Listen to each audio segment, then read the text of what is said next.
67, 68, 69, 70, 70. Okay.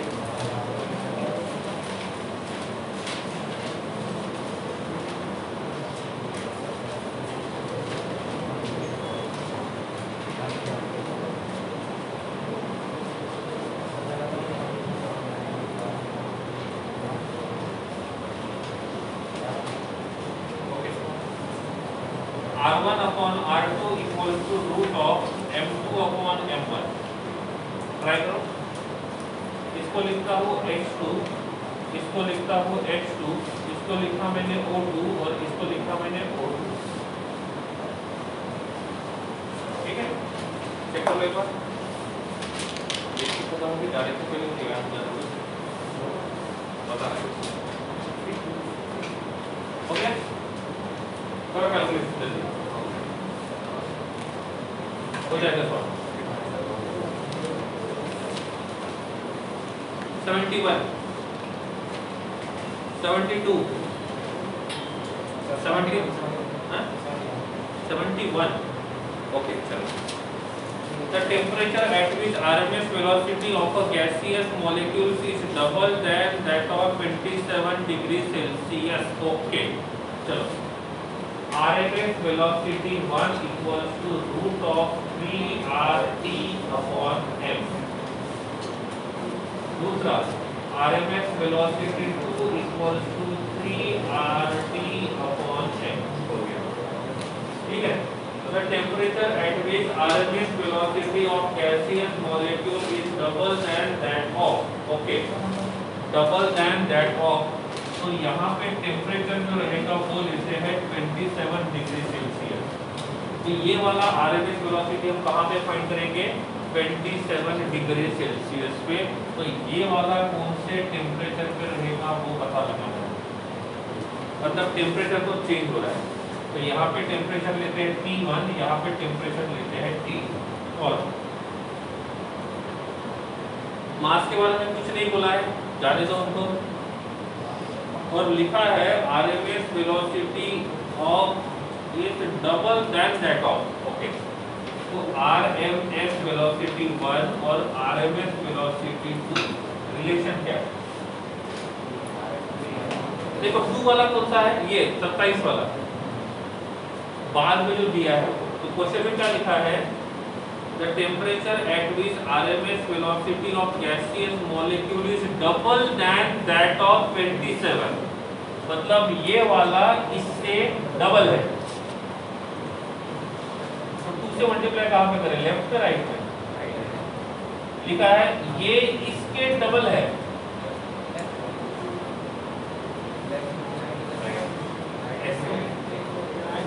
अब ये इसके डबल है, ये इसके डबल है. तो दोनों को इक्वल करने के लिए इससे 2 मॉलिक्यूल लेने पड़ेंगे ना. तो ये हो गया RMS velocity 1 equals to 2 into RMS velocity 2. हो गया. ओके. अब तो मैं लिख सकता हूँ root of 3RT1 upon M equals to 2 into root of 3RT2 upon M. Okay. अब R तो नहीं दिया है, M भी नहीं दिया है, छोड़ देते हैं उसको. तो इसको मैं लिखता हूँ root of T1 equals to 2 into root of T2. इसमें से क्या दिया है? T2 कितना है? 27 डिग्री सेल्सियस. केल्विन में करेंगे तो 300 हो जाएगा. ये बन जाएगा 2 इंटू रूट ऑफ 300. करके देखो सॉल्व. ऐसा करें तो ये T1 है, स्क्वायर में कर देते हैं. तो क्या बनेगा? T1 equals to 4 into 300. कितना? अरे सिंपल सा कैलकुलेशन है. क्या कैलकुलेशन पकड़ना है? कितना है? 1200 केल्विन. लेकिन पूछा किस पे है? सेल्सियस में. क्या करना होगा? 273 से माइनस करना होगा. 273 को सिर्फ 2 तो पहले निकाल दो तो बचे कितने? 1000. 1000 में से गए 73, बचे कितने? 27. तो T1 कितना आएगा 927 सेल्सियस। समझा नहीं समझा? अब क्वेश्चन पढ़ो। क्वेश्चन सॉल्व होने के बाद भले आंसर मिले, क्वेश्चन को एक बार पढ़ो ताकि ये तो समझ में आए आंसर कैसे निकाला। पढ़ो, काम पड़ेगा इसका, बता दो बात कैसे पड़ेगा।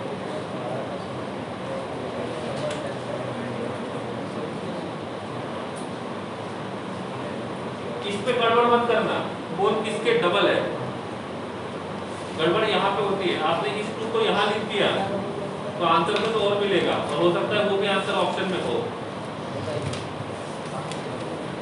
करके देखते हैं, इसको इधर लेके जाते हैं तो क्या होगा, कितना आएगा 150। नहीं है,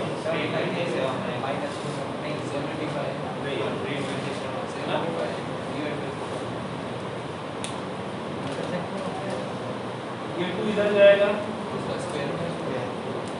इसका 4 होगा तो ये बन जाएगा 4, ये नीचे जाएगा तो 300 डिवाइडेड बाय 4 तो कितना आएगा 75। तो एक ऑप्शन ये भी होगा, तो देख लेना। और एक क्वेश्चन इसके पहले फर्स्ट आपने सॉल्व किया था, इसमें आंसर केल्विन में आया था लेकिन नेगेटिव में था, तो वो भी तो देखना कि आंसर केल्विन में आपने किस में निकाला है और उसमें किस में, दोनों ऑप्शन थे, केल्विन वाला भी था और सेल्सियस वाला भी था। मिल गया आंसर 72, 71, 72 बोथ आर सिमिलर। फर्क इतना है 71 में आरएमएस वेलोसिटी वाला फॉर्मूला यूज करना है, 72 में एवरेज वेलोसिटी का फॉर्मूला यूज करना है। 3 फॉर्मूले लिख के दिए थे, मोस्ट प्रोबेबल, एवरेज और आरएमएस। सही है। 73 छोड़ दो, कुछ काम का नहीं। 74, 75, 75, 76, 77, क्या प्रॉब्लम है उसको बोलो।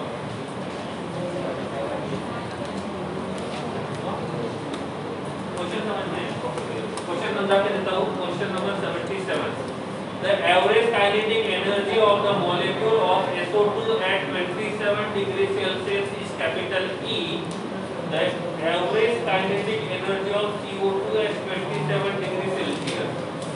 फर्स्ट आपको मैंने क्वेश्चन सॉल्व करके दिया था, जिसमें मैंने आपको बोला था kinetic energy and molecular speed both are different concept. Kinetic energy depends only on temperature, temperature same है तो काइनेटिक एनर्जी सेम रहेगा चाहे मॉलिक्यूल कोई भी क्यों ना है। लेकिन मॉलिक्यूलर स्पीड के बारे में बोला है तो हमको नेचर देखना पड़ेगा। अब यहाँ पे जो क्वेश्चन पूछा है, 2 अलग अलग गैस है, तो दोनों गैस सेम है डिफरेंट है। एक जो गैस है वो SO2 है और दूसरा जो गैस है वो CO2 है, दोनों के दोनों गैस अलग अलग है। अब उन्होंने बोला है काइनेटिक एनर्जी दिया हुआ है SO2 का और CO2 का काइनेटिक एनर्जी पूछा हुआ है, दोनों का टेम्परेचर कितना है, इसका मतलब टेम्परेचर क्या है, सेम है डिफरेंट है। तो क्वेश्चन में ये पूछा है SO2 का 27 डिग्री सेल्सियस पे काइनेटिक एनर्जी E है, तो CO2 का काइनेटिक एनर्जी 27 डिग्री पे कितना रहेगा, समझा क्वेश्चन। तो उन्होंने SO2 का इंफॉर्मेशन दिया है 27 डिग्री पे और उन्होंने पूछा है CO2 का काइनेटिक एनर्जी 27 डिग्री पे कितना रहेगा। तो दोनों का टेम्परेचर और टेम्परेचर सेम रहेगा, काइनेटिक एनर्जी भी सेम रहेगा। ऑप्शन क्या दिया है, सी, और 90% से सी ही टिक किया होगा, तो कॉपी में भी सी ही लिखा होगा, लेकिन कभी ये नहीं सोचा कि कैसे। ठीक है, तो ऑप्शन कौन सा आएगा, डी आएगा, ऑप्शन सी नहीं आएगा। क्वेश्चन नंबर 78, 79, क्या इतना बड़ा क्वेश्चन कौन पढ़ाएगा।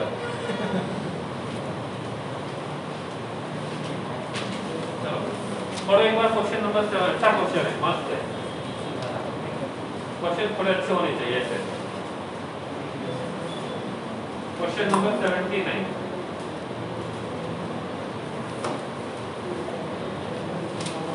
हाँ क्वेश्चन नंबर 79 उन्होंने बोला है 2 class capital A and capital B. चलो दो क्लास निकालते हैं। यहाँ पे हमारा एक क्लास है, कंटेनर है ए, और यहाँ पे हमारा दूसरा कंटेनर है जिसको हम बोलेंगे बी।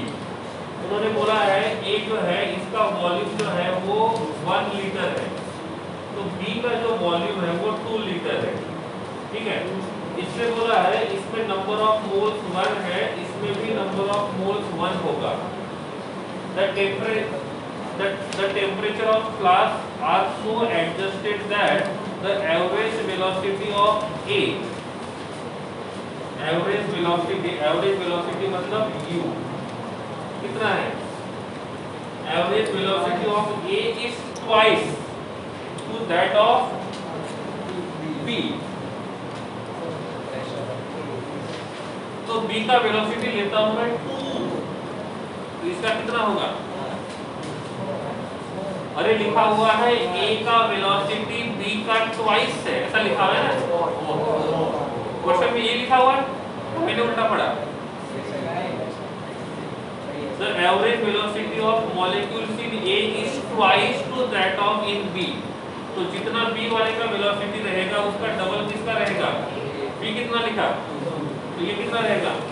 कोई रूल नहीं है कि 2 ही लेना, जब 4 भी ले सकते हो 10 भी ले सकते हो अपने हिसाब से, लेकिन ऐसा नंबर लो जिसका कैलकुलेशन करना इजी हो।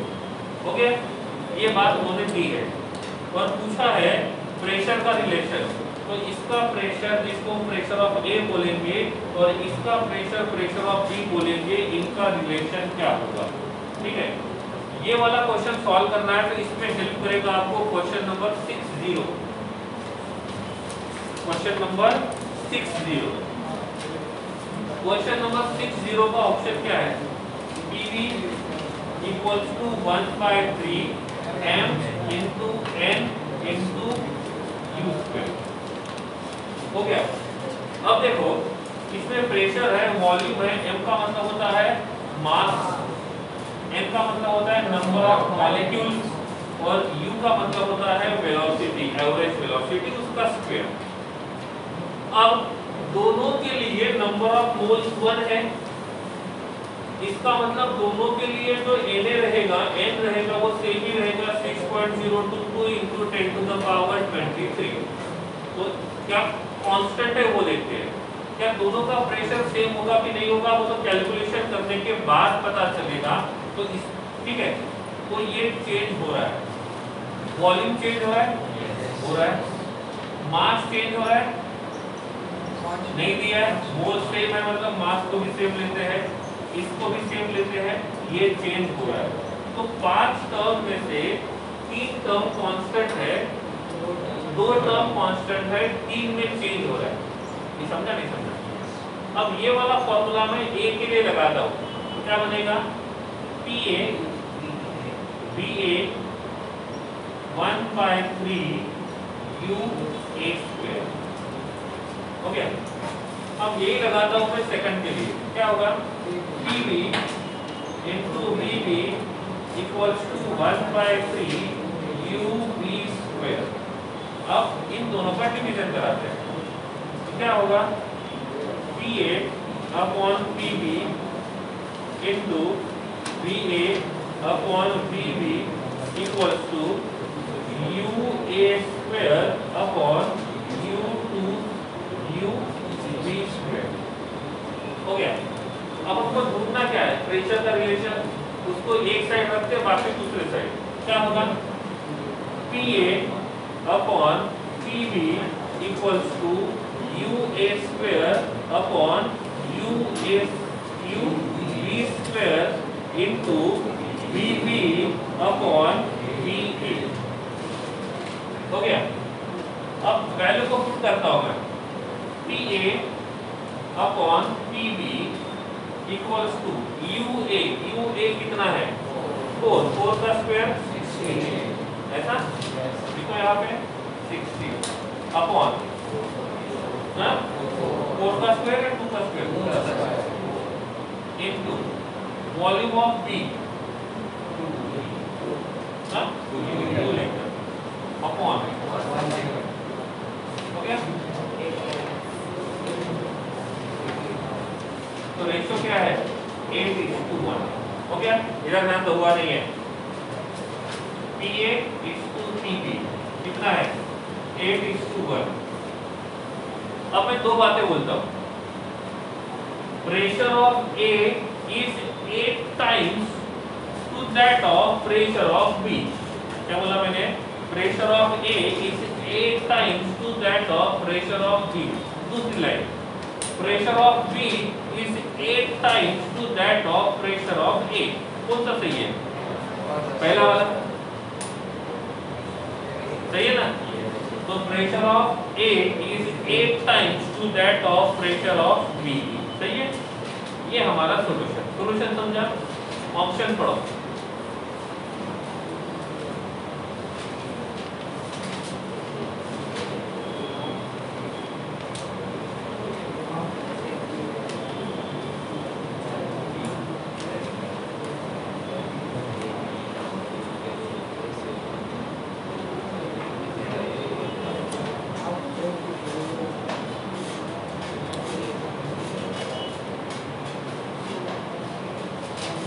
हो गया?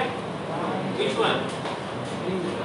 और एक बात मैं अभी भी आपको बोलता हूँ, आपने जो पढ़ा है उसके बेसिस पे ऑप्शन टिक करना है। आंसर की में क्या दिया है उसके बेसिस पे नहीं करना है, पहले बोलता हूँ। ठीक है? कौन सा ऑप्शन आएगा? क्या लिखा है हिंदी में? ऐसा है? हाँ, ये क्वेश्चन था, question number 79। Question number 80। Okay, question number 80 के लिए हमको यूज करना होगा ये वाला फॉर्मूला, आरएमएस वाला।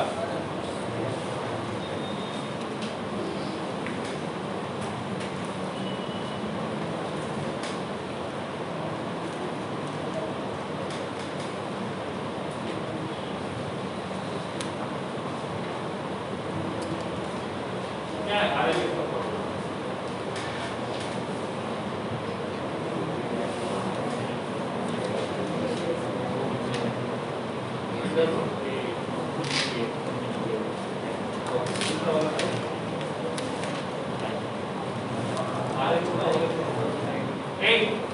आवाज नहीं।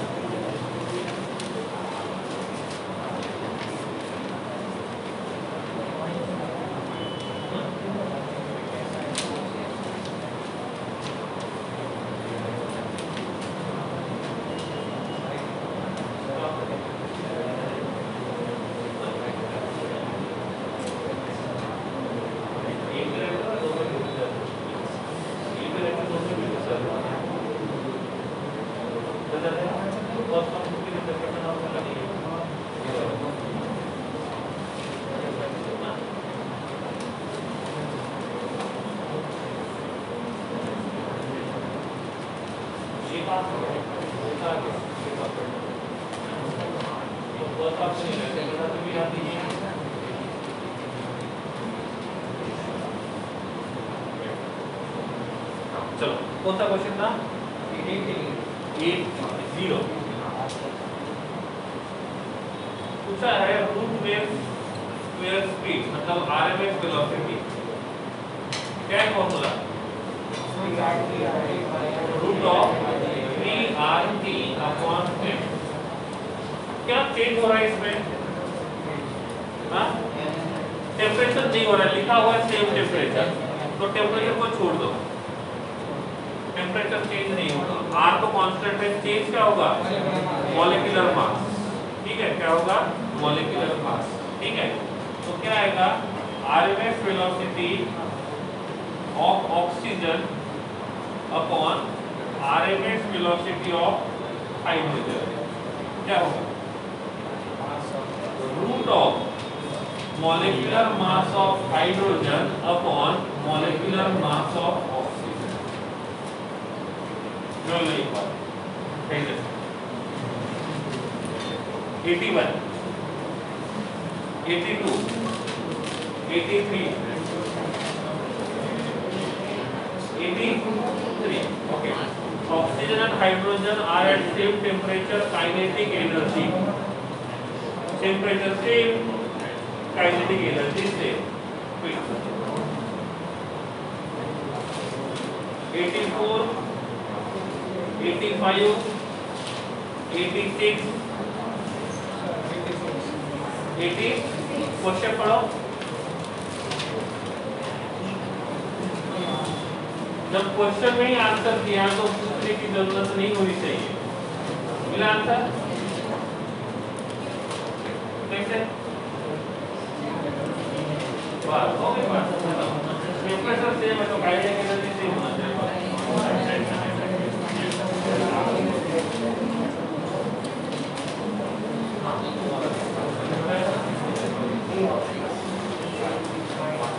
रिवीजन कोई नहीं पूछे पूरा में, और मैं छोड़ूंगा नहीं, मैं तो पूछूंगा। कौन सा था लास्ट वाला? 87, 88, 88 तो पहले हो गया था। मेरे हिसाब से 89 से लेकर 99 में कुछ नहीं होना चाहिए। क्यों? ये सिंपल है, वंडर वॉल वाले। ओके 89 रिकॉर्डेड होना चाहिए, सभी क्वेश्चन पूछा करके। 89, 90, 91, कौन सा 91? नहीं, ये पता है, बताया था मैंने, वो लिक्विफिकेशन में दिया होगा। 92, 93, 94, the critical temperature at which above which liquefaction is not possible। देखो इस रूम के अंदर हमने वाटर वेपर को रखा है, उस वाटर वेपर को ठंडा करेंगे, टेम्परेचर कम करेंगे तो क्या होगा? वाटर वेपर किस पे कन्वर्ट होगा? वाटर में। और उसको उसका टेम्परेचर फिर से कम करेंगे तो क्या होगा? उसका टेम्परेचर बढ़ाएंगे तो क्या होगा? और उसका टेम्परेचर बढ़ाएंगे तो, अभी मान लेते हो गैसीय स्टेट में है, उसका टेम्परेचर कम करेंगे तो क्या होगा? वो गैसीय से लिक्विड में आएगा। तो जिस टेम्परेचर पे वो लिक्विड स्टेट में आएगा उसको बोलेंगे क्रिटिकल टेम्परेचर। उससे ज्यादा टेम्परेचर पे गैसीय स्टेट में रहेगा, उससे कम टेम्परेचर पे लिक्विड स्टेट में रहेगा। तो क्रिटिकल टेम्परेचर का मतलब होता है जिस टेम्परेचर के ऊपर वो लिक्विफाई नहीं होगा और जिस टेम्परेचर के नीचे वो लिक्विफाई होगा। 95 ये बताया था मैंने, ए और बी दोनों भी यूनिट में बताए थे। ए का मतलब फोर्स ऑफ अट्रैक्शन बताता है, बी क्या करता है? साइज बताता है। ए का वैल्यू ज्यादा रहेगा, फोर्स ऑफ अट्रैक्शन ज्यादा रहेगा, लिक्विफिकेशन इजीली होगा। बी का वैल्यू ज्यादा रहेगा, साइज ज्यादा रहेगा, लिक्विफिकेशन इजीली नहीं होगा। 95, 96, 97, 98, 99 हो गया, नो सेंचुरी। ठीक है, चलो थर्मोडायनामिक्स के लिए 2 मिनट का टाइम देता हूं मैं। टेक्स्ट बुक है, कॉपी है, जो भी आपके पास है, जितने फॉर्मूले हमने पढ़े थे वो फॉर्मूले एक बार देखना है। In between the question solve करने के टाइम पे मुझे ऐसा लगा कि ये वाला फॉर्मूला आप में से किसी एक को पूछना है तो मैं पूछ लूंगा, नहीं आता है तो उसके बदले में जो भी कुछ गिफ्ट होता है वो मिल जाएगा। ठीक है, तो 2 मिनट है आपके पास रिवाइज करने के लिए क्विकली। कोई भी किसी को बुक, कॉपी, टेक्स्ट बुक नहीं मांगेगा, आपके पास जो है उसी से काम चलाना है। आपका 2 मिनट का समय शुरू होता है अब। हो गया शुरू टाइम? अच्छा वाला।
ठीक है, चलो निकालो फॉर्मूला रखें।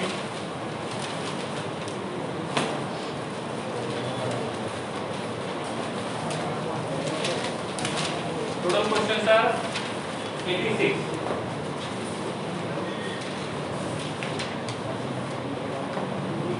Total questions are 86। करेक्ट शुरू, रेडी, चलो।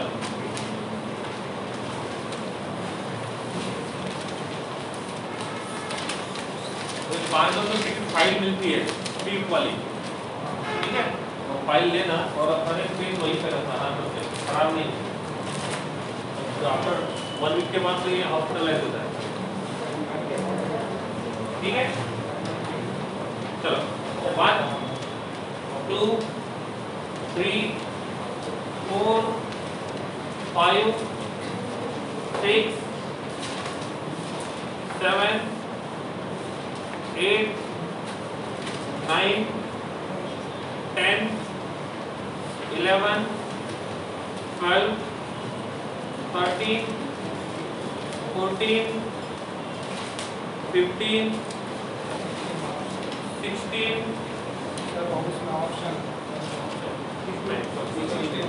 16 में ऑप्शन गलत है, क्या आएगा? सेकंड ऑप्शन आ रहा है। सेकंड ऑप्शन आ रहा है, पक्का कर दो ठीक, जो आ रहा है वो टिक करो, जो है दिया वो नहीं, वो आपको हेल्पिंग के लिए दिया है, मोस्ट प्रोबेबल आंसर की, ऐसा है, सब्जेक्ट में भी चेंज। 16 17 18 18, ओके, देखो delta x equals to delta u plus delta p into delta v, क्या ये इक्वेशन पढ़ा था? हाँ, डेल्टा x और डेल्टा u उल्टा उल्टा हो गया, सही है, सही है, ओके, टेक्स्ट बंद कर दो, टाइम उसी में जाएगा, ठीक है। तो इसको लिखा हुआ है delta x equals to delta u plus delta mgrt, ये सभी आपकी कॉपी में लिखे होंगे, मैंने लिखवा के दिया था। उसके बाद हमने कंसेप्ट पढ़ा था हीट का, जिसका सिंबल होता है Q, इसको दो तरीके से पढ़ा था। देखो क्वेश्चन का आंसर मैं डायरेक्टली बोल सकता हूँ, फॉर्मूला लिख दूंगा, बोलूंगा आपको इसमें वैल्यू पुट कर देना, मिल जाएगा। फॉर्मूला आया कहाँ से वो भी देखते हैं। हीट को दो तरीके से लिखा था, heat at constant pressure QT and heat at constant volume that is QV। Heat at constant pressure equals to delta H आता है और ये आता है डेल्टा U, याद है, सही है। अब क्या करेंगे, डेल्टा H की जगह डेल्टा H का वैल्यू पुट करो, डेल्टा U की जगह डेल्टा U का वैल्यू पुट करो, क्या बनेगा? QT equals to QV plus delta mgRT, सही है। अब रिएक्शन कौन सा दिया हुआ है? 2 moles of ammonia converted into 1 mole of N2 plus 3 moles of H2. What is the meaning of delta Mg? Number of moles of gaseous product minus number of moles of gaseous reactant. Number of moles of gaseous products are how much? 4. Number of moles of gaseous reactants are 2. 4 minus 2, 2. So it will be QP equals to QV plus 2RT. नया कुछ नहीं है, जो पहले पढ़ा था वही है, बट टर्मिनोलॉजी को चेंज किया है, ठीक है। एक्सपेक्टेड था पेज नंबर 1 में, इसके अलावा कोई डाउट नहीं होना चाहिए। Page number 2 19 20 21 22 23 24 25 26 27 28 28. ओके चलो, basic question, heat capacity C, पहले देखा था Cp, फिर देखा था Cv, फिर देखा था Cm और फिर देखा था Cs। 30 सेकंड देता हूँ याद करने के लिए, बाद में पूछता हूँ मैं, कोई कॉपी के पेजेस टर्न नहीं करेगा। चारों का मतलब Cp, Cv, Cm and Cs।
What is specific heat?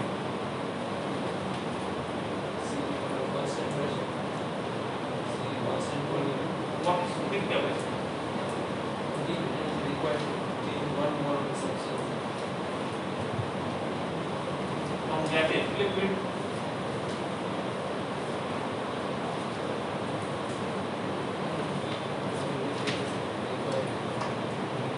What is heat capacity?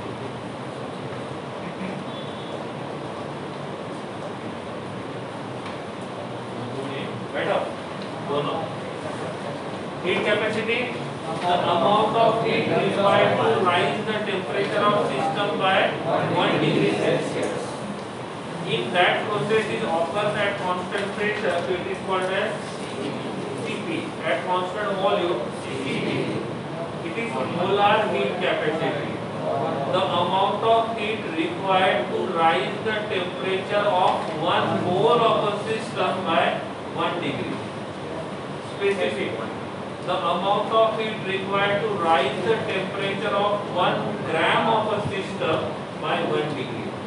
ये 1 ग्राम के लिए, ये 1 मोल के लिए, ये कांस्टेंट प्रेशर पे, ये कांस्टेंट टेम्परेचर।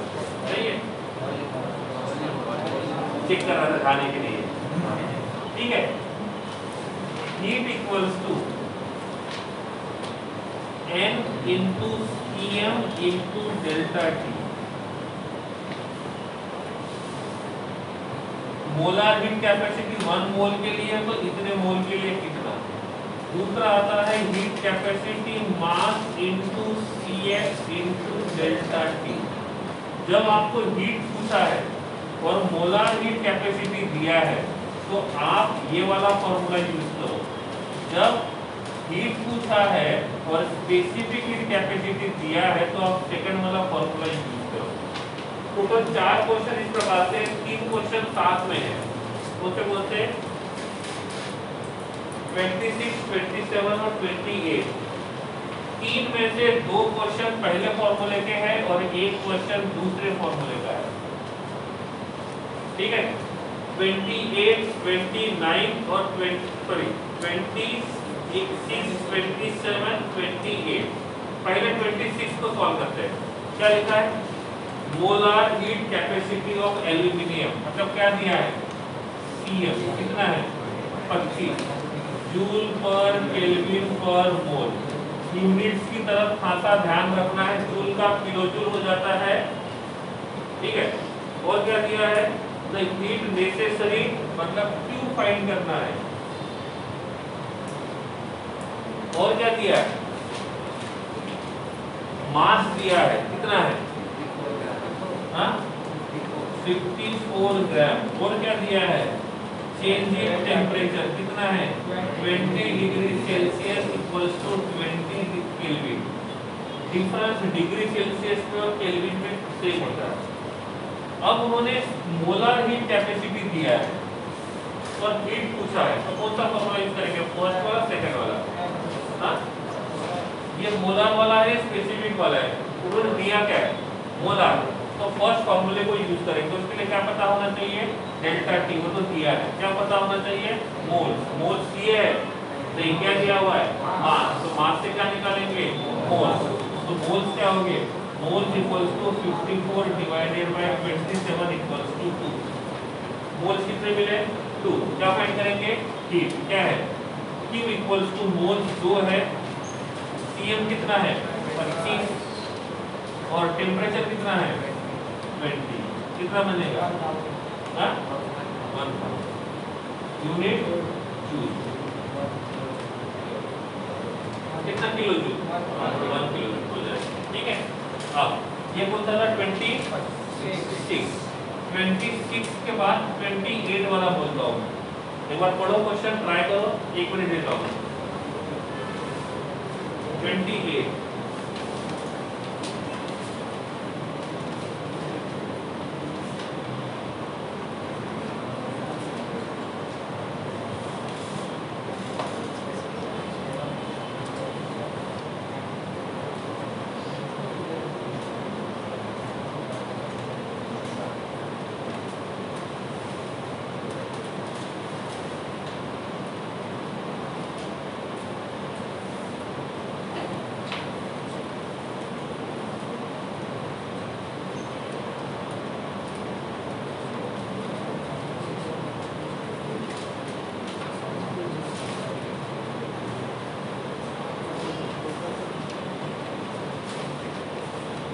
हो गया, ठीक है। तो इसमें कौन सा फॉर्मूला यूज करोगे, फर्स्ट या सेकंड? क्यों, उन्होंने स्पेसिफिक हीट को दिया है, तो फॉर्मूला क्या है, mass into specific heat into change in temperature. Mass कितना है 2 kg, मतलब 2000 ग्राम, इनटू CS कितना है 4.184 और डेल्टा T कितना है, हाँ कहां से कहां तक, 25 से लेकर बॉइलिंग पॉइंट तक। वाटर का बॉइलिंग पॉइंट कितना होता है 100, तो 25 से 100 तक डिफरेंस कितना होगा 75, हो गया। 29 30 31 32 33 लाइन ऑफ इक्वेशन पढ़ा था, वन डर वॉल, ओके।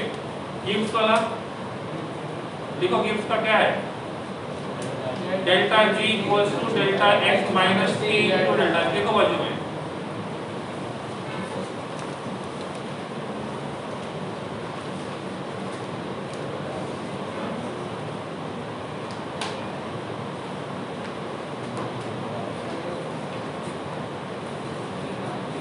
और किरचॉफ इक्वेशन तो ये है, काम कुछ नहीं है, इक्वेशन लिख दो।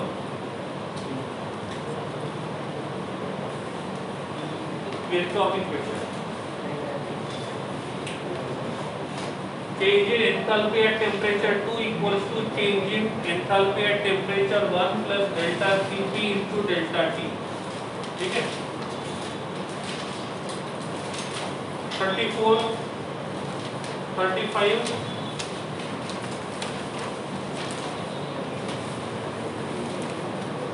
ओके, मैंने हीट ऑफ न्यूट्रलाइजेशन लिख के दिया था, कितना था -57.1 -56.1 -53.4 -50.4 किलो जूल। ये किसके लिए है, strong acid plus strong base, ये है weak acid plus strong base, ये आता है strong acid plus weak base, और ये आता है weak acid plus weak base. इसके ऊपर एक अच्छा क्वेश्चन बनता है जो आगे दिया हुआ है, इसलिए मैंने अभी इसको एक्सप्लेन कर देता हूँ, ठीक है। अब देखो HCl प्लस NaOH कितना हीट रिलीज करेंगे, हाँ -57.1 किलो जूल, अब मैंने यहाँ पे यूज किया है CH3COOH, साथ में यूज किया है NaOH, तो ये कितना रिलीज करेगा 56.1 किलो। इसने ज्यादा हीट को रिलीज किया, पहले ने दूसरे ने, किस रिएक्शन ने ज्यादा हीट को रिलीज किया, फर्स्ट या सेकंड? पहले में कितना रिलीज हुआ है -57.1, दूसरे में कितना रिलीज हुआ है? तो कमाई करके देने वाला रिएक्शन कौन सा है? हीट का कमाई करने वाला। अरे आपको ज्यादा हीट कहाँ से मिलेगा? और आपका बिजनेस वही है, हीट को प्रोड्यूस करना, तो आपके लिए ज्यादा फायदेमंद कौन सा है? फर्स्ट वाला, सेकंड वाला? अरे हीट किसका ज्यादा रिलीज किया हुआ? इसने रिलीज किया -57.1 किलो जूल, इसने रिलीज किया -56 किलो जूल। नेगेटिव साइन ये इंडिकेट करता है कि हीट को रिलीज किया। तो इसने कितना रिलीज किया? घर में 2 गेस्ट आए थे, एक गेस्ट ने 10 रुपए दिए, दूसरे ने 20 दिए, कौन सा ज्यादा है? सही है? ओके, ये भी हीट को ही देता है, इसको देता है हीट को। नेगेटिव साइन का इंडिकेशन होता है कि उसने लूज किया, और पॉजिटिव का मतलब होता है उसने गेन किया। ठीक है, तो नेगेटिव और पॉजिटिव बस ये बताते हैं कि हीट रिलीज किया कि हीट एब्सॉर्ब किया। वैल्यू को कंपेयर करने के टाइम पे नेगेटिव साइन का कोई मतलब नहीं है। अब बताओ कौन सा वैल्यू ज्यादा है? ये ज्यादा हीट रिलीज करेगा, ये कम हीट रिलीज करेगा। क्वेश्चन ये आता है इसने कम क्यों हीट रिलीज किया? अब ये बोलोगे ये वीक है, मैंने बताया इसलिए वो आपको आंसर पता है, लेकिन इसका कम क्यों है ये पूछा मैंने, वो तो मुझे भी पता है वीक लिखा हुआ है। 1 मिनट दिया सोचने के लिए। वीक है ये आंसर नहीं है, रीजन चाहिए।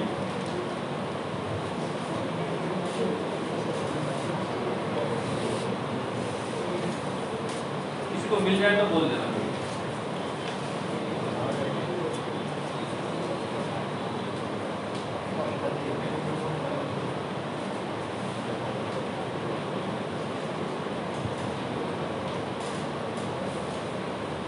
हो गया?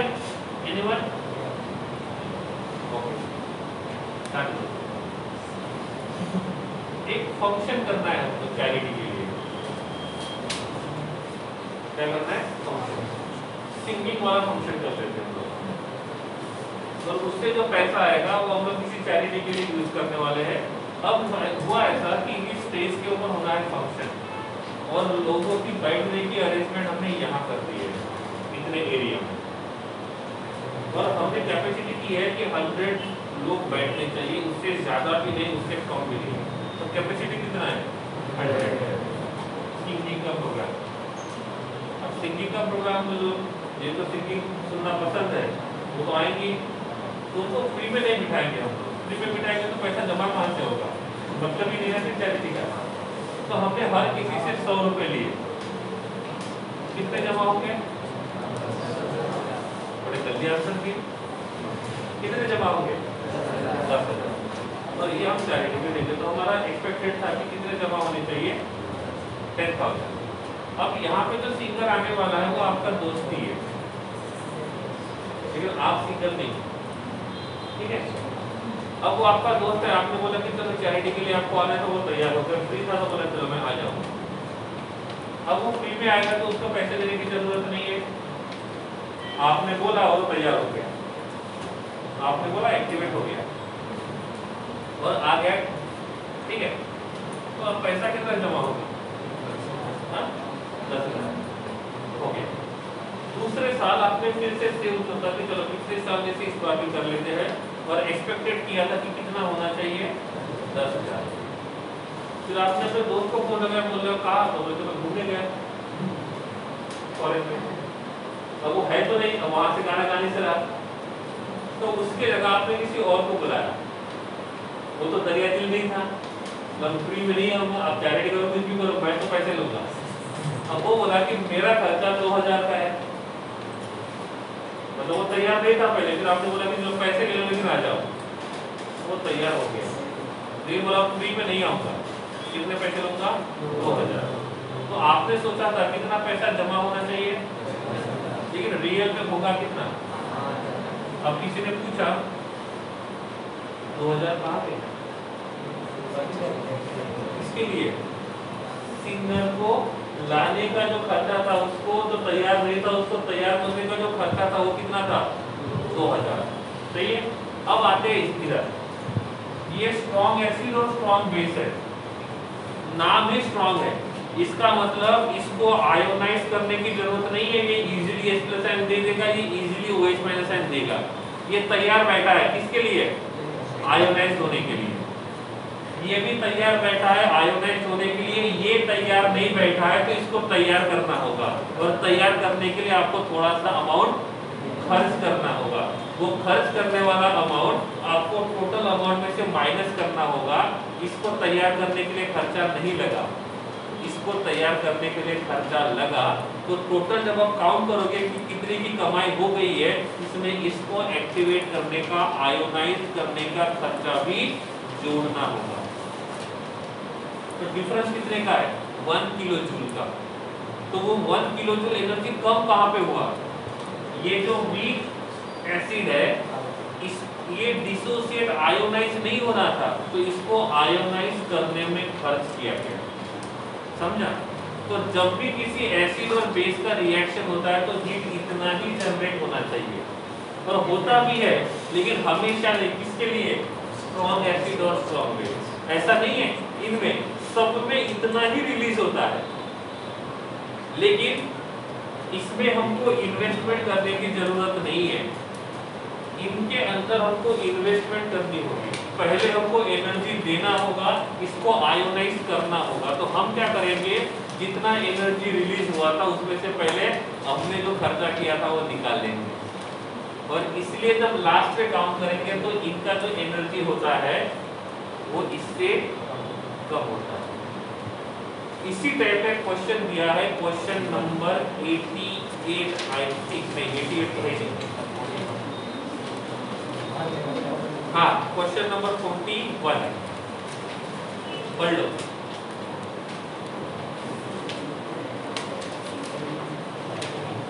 क्या लिखा है? HCl और NaOH का हीट ऑफ न्यूट्रलाइजेशन -57.1 होना चाहिए, बट हमने HCl का और NaOH का न्यूट्रलाइजेशन किया तो कितना मिला? -12.1, इतना सा ही मिला। तो डिफरेंस कितने का है? +45 -45 +45। तो ये एनर्जी कहाँ खर्च किया आपने? NaOH को आयोनाइज करने के लिए नहीं, NaOH तो स्ट्रॉन्ग है, इसको आयोनाइज करने के लिए HCl को, तो वो उन्होंने पूछा है वहां पे। हाँ